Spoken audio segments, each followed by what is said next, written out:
Vasco D gamma हमारे देश में आए थे। कब आए थे? 1498 में। ठीक है, हिस्ट्री का क्वेश्चन है। वास्को डी गामा, वास्को डिपा वाला, वास्को डिपा वाला या फिर वास्को चाचा। चाचा तो था नहीं, बहुत ज्यादा हरामी था, बहुत ज्यादा ये हरामी था। सुन, चाचा ही होगा ना, चाचा लोग हरामी नहीं होता है। आगे देखो नीतीश, हाँ चाची हरामी बना देती है। कहाँ चाहती है तू? सारा चाचा लोग चाची लोग का झगड़ा हो जाए, ऐसे मत करो। देखो सुनो, हाँ कौन मार खिलवा रहा है? वास्को डी गामा मार खिलवा रहा है। कब आया है? 1498 में। सुनिए मेरा बात, 1498 में वास्को डी गामा भारत आया था। भारत के वो गोवा राज्य में, जो वर्तमान में गोवा राज्य है, वहां पे आए थे। वहां पे एक जगह है कालीकट, कालीकट, इसी जगह पे वो उतरे थे और यहां से वो सोना लूट के गए थे। क्या लूट के गए थे? और उनके द्वारा खुद से डायरी में लिखा हुआ था कि वो इतना सोना लूटे कि 14 ठो जहाज उनको ये लगा उसको सोना ले जाने में। कितना जहाज? 14 ठो जहाज, एक जहाज दो जहाज नहीं। मर गया। 1498 में आया था। देखो कितना जहाज, 14 जहाज उसको लगा सिर्फ सोना ले जाने के लिए। अब आगे सुनिए, जब अगर 14 जहाज उसको लग गया, अब एक जहाज में अनाप शनाप सामान जाता था और उसको कितना जहाज लगा? 14 जहाज। और सबसे पहले ये भारत आया था और ये 14 जहाज भर सोना लूट के लेके गया। उसके बाद भी गोवा में वास्को डी गामा बोल करके एक शहर है, वास्को डी गामा बोल करके एक शहर का है। क्या ये जायज है? जो हमारे देश को मतलब कितना ज्यादा बर्बाद करके गया है, उसके नाम पर हम एक शहर रखे हैं। क्या ये अच्छी बात है? बदलना चाहिए कि नहीं चाहिए? बोलो, बदलना चाहिए कि नहीं बदलना चाहिए? तो आज से यहीं से गुहार हो जाता है कि वास्को डी गामा जो शहर है उसका नाम बदल दिया जाए। जैसे कि फोर्ट विलियम का नाम बदल दिया गया, विजय दुर्ग रख दिया गया। हम लोग के पास में ये फोर्ट विलियम का गठन 1800 ईस्वी में हुआ था और इसका अभी नाम बदल दिया गया और इसका नाम रख दिया गया विजय दुर्ग। उसी प्रकार वास्को डी गामा का भी नाम बदल जाना चाहिए, क्योंकि हमारे देश के लिए भी ये सबसे ज्यादा बेकार काम करके गया। हमारे देश जो हमारा सोना, हमारे देश का सोना, हमारा देश जो सोने की चिड़िया कहता था, सबसे पहले लूटने की शुरुआत इसी ने की है। समझे? खैर आप लोग तो याद किए नहीं है तो कोई बात नहीं, कल याद कर लीजिएगा, नहीं तो फिर कल सुनाइएगा। बैठिए, अब हम लोग पढ़ते हैं। कल याद कर लीजिएगा, परसों हम पूछ लेंगे। हाँ परसों टेस्ट है। अब हम आप लोगों को बताने जा रहे हैं बाबू उत्तरी भारत का मैदान, उत्तर भारत का मैदान। क्या बताने जा रहे हैं आज आप लोगों को? पढ़ेंगे उत्तर भारत का मैदान। चाव से पढ़ेंगे, मजे से पढ़ेंगे कि नहीं पढ़ेंगे? नहीं पढ़ाते हैं। उत्तर भारत का मैदान, हाँ बोलो। देखिए अब मैदान क्या है पता है आपको? मैदान क्या है ये जानते हैं ना? मैदान में मतलब ये कि जहाँ पे पूरा फ्लैट टाइप का भरा है, इधर है फ्लैट हो, पीछे भी है। हाँ बाबू, जहाँ पे फ्लैट पूरा। हाँ उत्तर भारत। सुनिए मैदान का मतलब, हाँ ठीक है हमको बोलने दे दीजिए। अब जैसे ये वाला रूम देख रहे हैं, इसी प्रकार ये पूरा फ्लैट है, एकदम सीधा है। उसी प्रकार लगभग जमीन आपको बिहार में, उत्तर प्रदेश में, बंगाल में भी एकदम एक बराबर सिंपल नजर आएगा। एकदम साधारण सा, मतलब जहां तक नजर जाएगा वहां तक एकदम लंबे, पूरा का पूरा एक समान, एक पूरा का पूरा फील्ड के जैसा नजर आएगा। उसी को हम लोग कहते हैं मैदान। क्या कहते हैं उसको? जैसे पहाड़ी क्षेत्र का हम कल बताए थे, ऊपर नीचे ऊपर नीचे ऊपर नीचे इस तरह से है, लेकिन मैदान पूरा का पूरा ऐसे रहेगा, समतल। ठीक है, यहाँ पे पानी छोड़ दो तो पूरा का पूरा खेत पड़ जाएगा। और विश्व की सबसे ज्यादा उपजाऊ भूमि में से एक ये माना जाता है। चूंकि मैदान समतल है, सिंचाई करने में सुविधा प्राप्त होती है, जिसके वजह से यहाँ पे उपजाऊ ज्यादा होता है। अब सबसे पहला क्वेश्चन आ जाता है कि मैदान का निर्माण आखिर होता कैसे है? जी हुआ यूं, आपको पता है कि जहां आज हिमालय पर्वत है, वहां पे पहले टेथिस नामक एक सागर हुआ करता था। कौन सा सागर? क्वेश्चन बन जाएगा, हिमालय पर्वत के पास कौन सा सागर था? पहले कौन सा सागर था? तो टेथिस सागर। अब हुआ यूं कि देखिए, दक्षिण पठार अलग था हमारा और उधर तिब्बत अलग था। अब ये दोनों आपस में आकर के क्या हो गया? ज्वाइंट हो गया, जुड़ गया। और जुड़ने के क्रम में टेथिस सागर जो था वो वहां से हट गया और बहुत तेजी से एक हिमालय पर्वत वहां पे बन गई। नहीं समझे? जैसे देखिए, ये वाला हमारा दक्षिण पठार, ठीक है, उत्तर छोटा नागपुर का पठार वगैरह पहाड़ी क्षेत्र था और ऊपर तिब्बत का ये था पठार वगैरह था। अब ये आया और बीच में टेथिस सागर था, ये आकर के इसमें हड़ास से मारा, टकरा गया और टकरा करके एगो समुद्र खड़ा हो गया। क्या खड़ा हो गया? समुद्र। और ये समुद्र नहीं रे, पहाड़ खड़ा हो गया, फिर पर्वत खड़ा हो गया, समुद्र खड़ा होगा। अगर कौन सा क्या खड़ा हो गया? पहाड़। कौन सा पहाड़ खड़ा हो गया? हिमालय पहाड़। नहीं समझे? क्वेश्चन क्या बोले थे? हिमालय पर्वत के पास कौन सा सागर माथा था? सागर माथा था। सागर माथा हुआ था। सागर माथा रे। देखिए, उत्तर भारत का मैदान हम लोग पढ़ रहे हैं, यहाँ पे बता रहे हैं हम आपको कि जो टेथिस सागर था, कौन सा सागर था? वहां पे हमारा जो इंडिया का जमीन है वो आकर के टकराया। टकराने के बाद ये वहां पे एक हिमालय पर्वत खड़ा हो गया और हिमालय पर्वत खड़ा होने के बाद जो वहां का पानी था ना, ये बीच में वो खंडहर बन गया।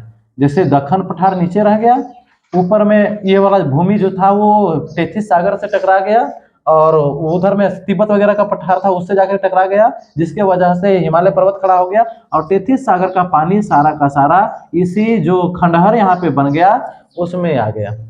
सारा का सारा उसमें आ गया। नहीं समझे हम क्या बोले? किसी को समझ में नहीं आया? हुआ था कि ये वाला जमीन किससे टकरा गया? तिब्बत से टकरा गया और तिब्बत से टकराने के बाद यहाँ पे एक सागर हुआ करता था। कौन सा सागर था वो? टेथिस सागर। यहाँ पे जो टेथिस सागर था इसका पानी सारा का सारा यहाँ पे जो खंडहर बन गया, तो जो आप यहाँ पे अभी हमारा मैदान है वहां पे क्या बन गया था? खंडहर बन गया था। क्या बन गया था? खंडहर। अब इसका सारा का सारा पानी, जैसे देखिए, आप कभी पानी उनी पटाते होंगे ना, तो इधर जब पूरा मिट्टी डाल देंगे तो इसका पानी दूसरे तरफ चल जाता है। तो यहाँ पे पहाड़ पूरा का पूरा ऊंचा खड़ा हो गया और इसका पानी सारा का सारा इधर आ गया, नीचे आ गया। नहीं समझे? ये खंडहर में आ गया। अब हुआ यूं कि यहाँ तो पहाड़ खड़ा हो गया और पहाड़ से पानी क्या हो गया? बर्फ जमना शुरू हो गया पहाड़ में और नदियां बह करके निकलना शुरू हो गई। अब इधर से निकल गया सतलज नदी। कौन सा नदी? सतलज। इधर है आपका गंगा नदी और इधर है ब्रह्मपुत्र। इधर कौन सा नदी आ रहा है? ब्रह्मपुत्र। अब ये वाला पानी इधर बहा दिया, ये वाला पानी इधर से बहा करके बंगाल में चला गया और ये वाला पानी भी इधर से आकर के बंगाल में। अब ये पानी ही सिर्फ नहीं बह रहा था, पानी के साथ साथ बहुत सारा मिट्टी वगैरह भी आया करता था। क्या आया करता था?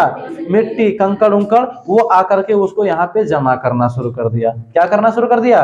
और धीरे धीरे ये जमा होते गया और एक पूरा का पूरा समतल मैदान के रूप में बनता चला गया। आप लोग को नदी जिस समय पढ़ाएंगे उस समय हम बताएंगे कि जब पर्वत भाग से कोई नदी बहुत तेजी से बहते हुए आती है तो अपने साथ बहुत सारे कंकड़ पत्थर को भी बहा करके लेके आती है, जिसको मैदानी क्षेत्र में ला करके छोड़ देती है। क्या कर देती है?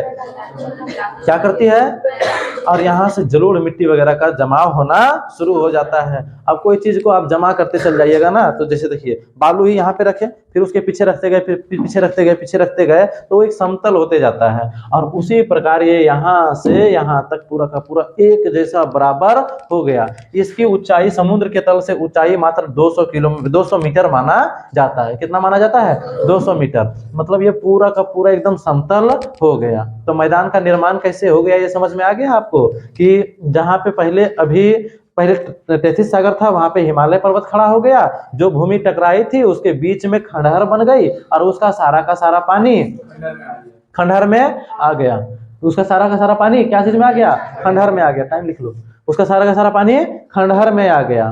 किसमें आ गया? खंडहर में। और उसके बाद बहुत सारी नदियां बहा करके आने लगी और ये जो नदियां बहा करके आने लगी वो उसमें बहुत सारी मिट्टी वगैरह भी आने लगे और मिट्टी वगैरह आते आते इसमें क्या होते चले गए? वो जमा होते चले गए और जमा होते होते एक पूरा समतल मैदान का निर्माण कर दिए। क्या चीज का निर्माण कर दिए? समतल मैदान का निर्माण कर दिए। कोई दिक्कत यहाँ तक समझ में आया? यहाँ पे हम क्या बोले तो बताइए। पहले अभी जहाँ पे हिमालय पर्वत है वहां पे पहले कौन सा सागर हुआ करता था? टेथिस सागर। ये मैप मिटा दें हम। मैदान का निर्माण कैसे हुआ है? सागर जो था उसका पानी सब नॉर्मली आप इतना बोलिएगा कि नदियों द्वारा बहा कर लाई गई मिट्टी को नदियों के द्वारा बहा कर लाई गई मिट्टी जहां जमा हो जाती है समतल रूप में, उसे हम लोग मैदानी क्षेत्र कहते हैं। मैदानी क्षेत्र किसे कहते हैं? नदियों द्वारा हाँ कंकड़ पत्थर जहां पे जमा कर दी जाती है उसको हम लोग क्या कहते हैं? मैदानी क्षेत्र। इसको हम लोग सतलज गंगा और ब्रह्मपुत्र का मैदान भी कहते हैं। इसको हम लोग क्या कहते हैं? सतलज गंगा और ब्रह्मपुत्र का मैदान भी कहते हैं।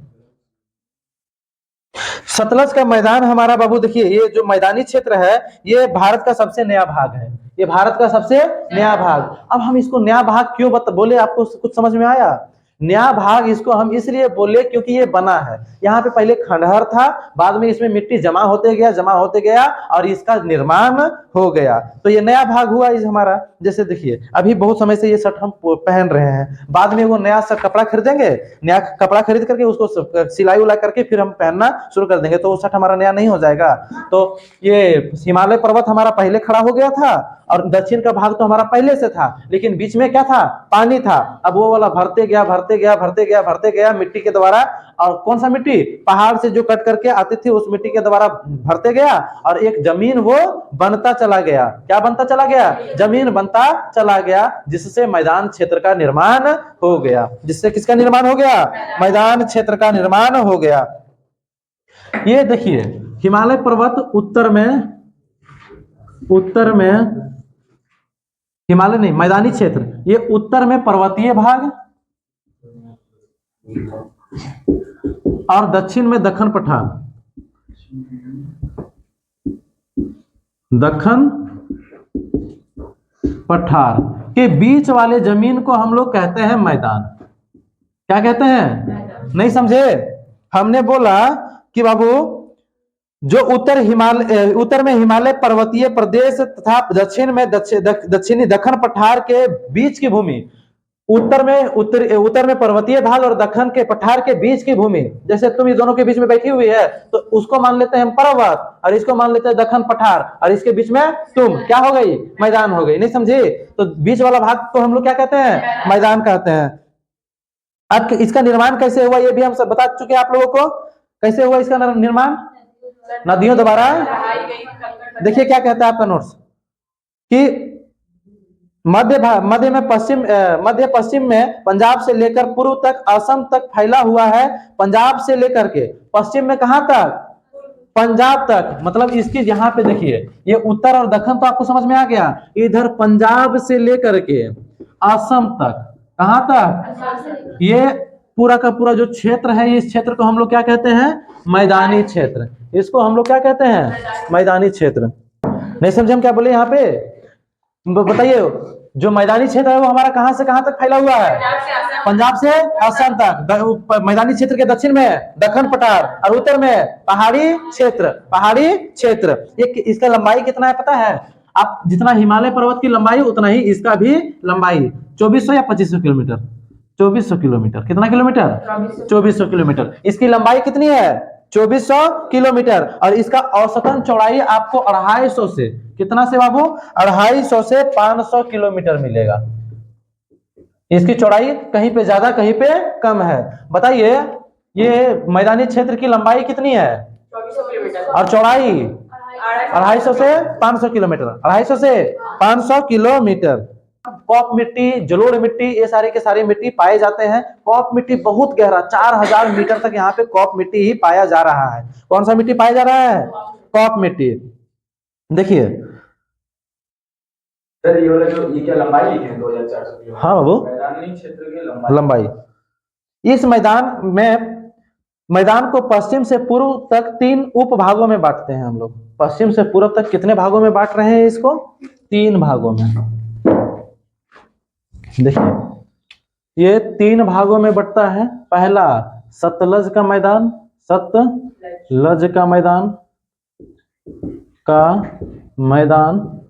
अब सबसे पहले एक सतलज का मैदान, दूसरा गंगा का मैदान और तीसरा ब्रह्मपुत्र का मैदान। अब सुनिए मेरा बात। 250 से 500।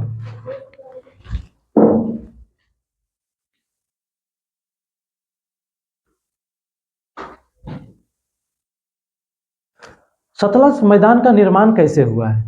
आपको पता होगा कि एक नदी है सिंधु नदी, सिंधु घाटी सभ्यता। कौन सी नदी बाबू? सिंधु नदी। सिंधु नदी जो है इसके 5 सहायक नदी हैं। कितने नदी हैं? 5 सहायक नदी। सिंधु नदी के 5 सहायक नदी। पहला सिंधु के सहायक नदी, सहायक नदी। पहला बाबू झेलम, दूसरा चिनाब,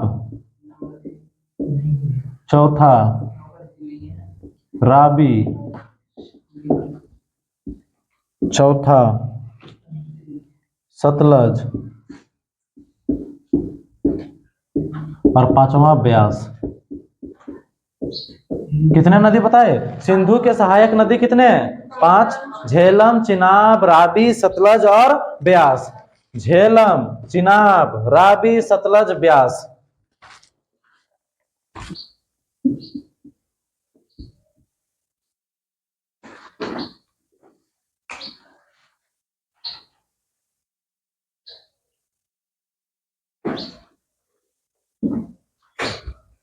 क्या समझे यहाँ पे बाबू? सतलज का मैदान का निर्माण देखिए, हम अभी अभी आप लोगों को बताए कि जितने भी नदी हैं उसका जो निर्माण, जितने भी मैदानी क्षेत्र हैं उसका निर्माण नदियों द्वारा बहा कर लाई गई मिट्टियों के द्वारा होता है। तो यहाँ पे हम बता रहे हैं कि सतलज का मैदान, सतलज का मैदान में एक प्रमुख नदी बह रही है जिसका नाम है सिंधु नदी, और इसके 5 सहायक नदी हैं। झेलम है, चिनाब है, राबी है, सतलज है, ब्यास है।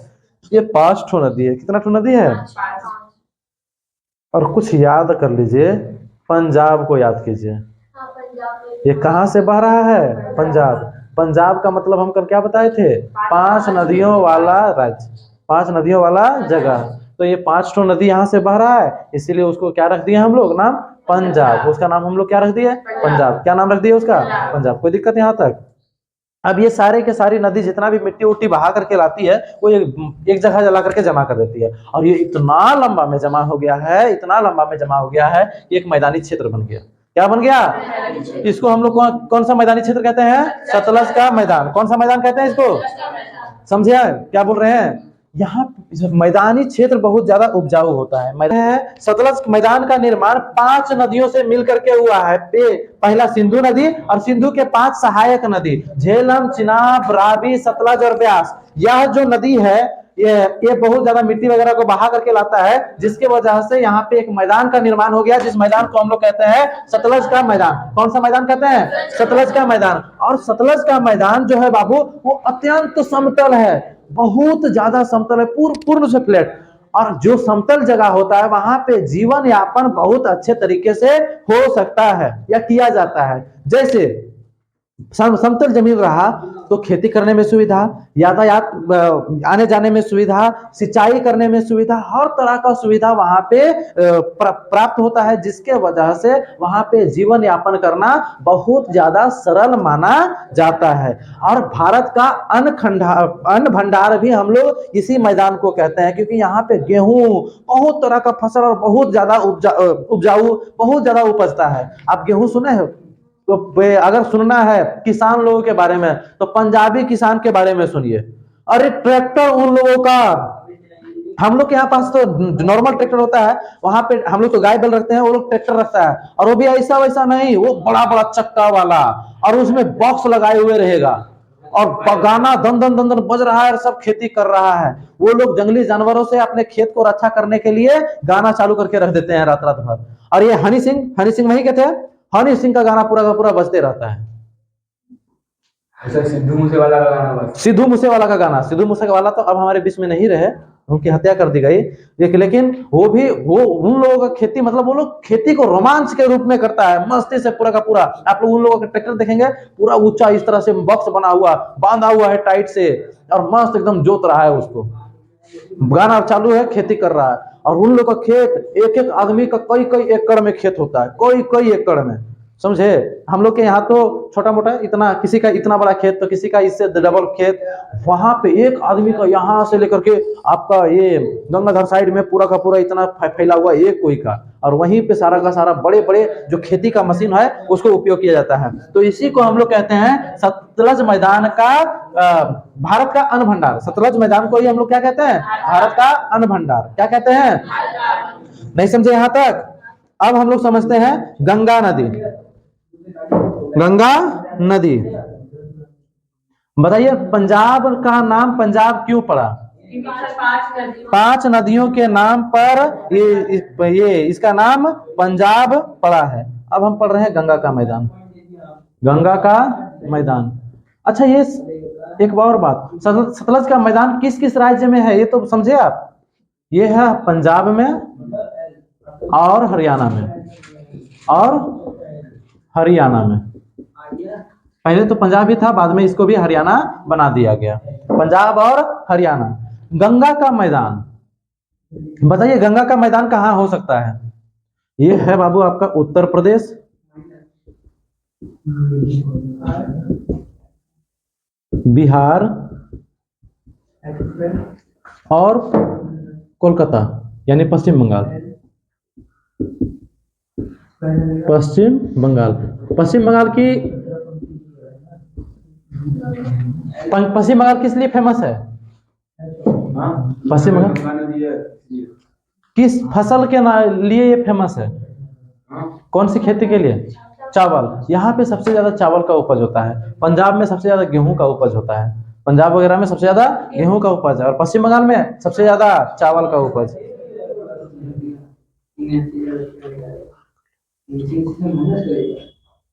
इसका भी देखिए, गंगा का मैदान गंगा के नदी के द्वारा तथा उनके अन्य सहायक नदियों के द्वारा बहाकर लाई गई मिट्टियों को जमा होने से गंगा का मैदान का निर्माण हुआ है। आप लोगों को ये बताए थे कि गंगा का मैदान उत्तराखंड से निकलते हुए उत्तर प्रदेश होते हुए बिहार होते हुए, बिहार का पटना जगह अभी कुंभ का मेला लगा हुआ है, कुंभ का मेला लगा हुआ है। सबको अपने अपने गलतियों का एहसास है, वरना अगर एहसास ना होता तो कुंभ में इतने भीड़ ना लगते, कुंभ में इतने भीड़ ना लगते, समझे। हाँ कोई बात नहीं, उतना शरीफ भी बन जाना ठीक बात नहीं है। जाने अनजाने में पाप हो जाए वो धुल जाता है, और आप जानबूझ करके पाप करेंगे। जैसे आप लोग को पढ़ने का समय मिला है, पढ़ने के छोड़ करके आप लोग इधर अड्डाबाजी उधर अड्डाबाजी, इधर बंक उधर बंक करेंगे, तब वो पाप नहीं है, ये पाप। हाँ हम कब देते हैं, हाँ तो वो मार तो पड़ेगा ही बाबू। हाँ लड़की लोग को नहीं मारना चाहिए। देखिए मार खाने में लड़का लड़की में भेदभाव, क्या लड़के ये चाहते हैं कि भेदभाव हो। अगर लड़का लोग चाहेगा कि भेदभाव हो तो लड़कियों लोग को फिर बहुत सारा चीज में दबा दिया जाएगा। क्या चाहते हैं लड़की लोग कि आप लोग को दबा के रखा जाए, दबा के रखा जाए। देखिए यही तो नौकरी पैसा करना है और चीज करना है, कोई हिस्से, अभी तो जमीन के हिस्सेदारी में लड़का लड़की बराबर, मार खाने में हम तो लड़की हैं, हम तो लड़की हैं, लड़की को मारा नहीं जाता, ना ना ना ना बाबू ना।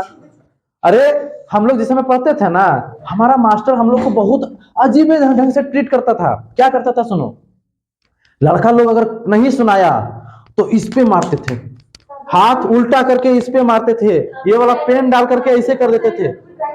हम लोग को घंटों घंटों मुर्गा बना करके रख देते थे, कई घंटा, 3 घंटा 4 घंटा, हजार बार उठक बैठक किए हैं हम लोग को। और लड़की लोग नहीं किए, नहीं की हो बाबू, कोई बात नहीं, कल करके आ जाना। हाँ ठीक है। आप लोग से हम बदला क्यों लेंगे, हम किसी के साथ भेदभाव नहीं करते हैं। आप लोग अगर केस कर देंगे तब कि लड़का लोग लड़की के साथ भेदभाव किया जा रहा है हमारे कोचिंग में। अभी आर्टिकल 15 अनुच्छेद 15 के बारे में नहीं सुने हैं, लिंग जन्म आधार वगैरह, लिंग जन्म स्थान धर्म और ये अल्पसंख्यक के आधार पर सब कोई एक बराबर है, तो हम लड़का लड़की में भेदभाव कैसे करें। अगर भेदभाव करेंगे तो लड़का लोग या लड़की लोग, तुम भी लोग जाके केस कर दोगे। गंगा का मैदान समझ लीजिए, गंगा का मैदान उत्तर प्रदेश बिहार और पश्चिम बंगाल में होकर के बह रहा है। यहाँ पे देखिए ये भी यहाँ पे भी खेती बहुत झूम खेती होता है, बहुत तेजी से खेती होता है। पश्चिम बंगाल में तो 3 टाइम धान की खेती होता है, सर्दी, बरसात और गर्मी, तीनों टाइम। लेकिन मुख्यतः दो खेती होता है इसमें, एक बरसात के समय में और एक अभी धान लग रहा होगा। एक धान यही तो, आप मिदनापुर निकल जाइए, जैसे ही आप हावड़ा पार करेंगे, हावड़ा पार करने के बाद आप लिलुआ के आगे निकल जाइए ना, बर्दवान तक आपको पूरा का पूरा धान के मिलेगा, पूरा का पूरा धान के खेती मिलेगा, समझे। अब एक और ब्रह्मपुत्रा, एक और हम बता दे रहे हैं, क्या जानते हैं, ब्रह्मपुत्रा का नदी मैदान। तो ठीक है, हम छोड़ते रहे, फोन करवा दीजिएगा। मैदान का ऊपरी भाग जहां बाढ़ का पानी नहीं पहुंचता है वह बांगा, देखिए होता क्या है, बिहार इसी में सबसे ज्यादा ग्रसित राज्य है।